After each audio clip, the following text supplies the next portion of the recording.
Are Indian students in Canada contributing to the housing crisis and exploiting the immigration system? A controversial question indeed. It has sparked heated debates, especially after a Reddit user suggested mass deportation, arguing that most Indian students lack the skills that Canada needs. This user has painted a picture of Indian students as exploiters of the housing and immigration systems. But is this viewpoint fair and accurate, or is it a product of bias?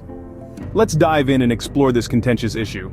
Critics argue that some Indian students are involved in scams related to the labor market impact assessment, a process which was largely unknown until recent protests brought attention to it. This assessment is a crucial part of the immigration process, designed to protect the Canadian job market.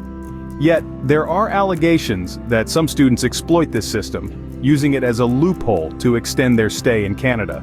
Furthermore, another point of contention is the issue of study permit rules. It's alleged that some students remain in Canada even after their study permits have expired. This is a clear violation of immigration rules, as these students lack the necessary qualifications to legally extend their stay. Such practices not only undermine the integrity of the immigration system, but they also raise questions about the enforcement of these rules and the need for stricter monitoring. These allegations raise concerns and questions about the integrity of the immigration system. Another issue tied to Indian students is the housing crisis, exacerbated by landlords overcrowding rentals in Indian-majority communities. This is where the term scam lords comes into play. These so-called scam lords are landlords who fill their rentals to the brim, particularly in areas with a high Indian population, such as Brampton. The overcrowded conditions sometimes lead to substandard living conditions that are not only uncomfortable, but often dangerous. This is not a problem that can be swept under the rug. It's a serious issue that requires attention and action. Reddit users have called for stricter enforcement of housing regulations and hefty fines for landlords who flout the rules. Enforcement and fines, they argue, could act as deterrents, curbing the overcrowding problem and improving living conditions in these rentals.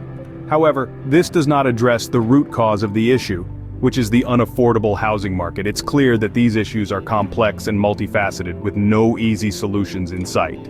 On the other hand, Indian students have expressed their frustration and fears over policy changes that could lead to their deportation. In a display of their collective angst, they staged protests in Prince Edward Island and took the drastic step of a hunger strike to bring attention to their plight. The desperation and determination of these students underline the complexities of the situation. With emotions running high on both sides of the debate, it's clear that a balanced and fair solution is needed.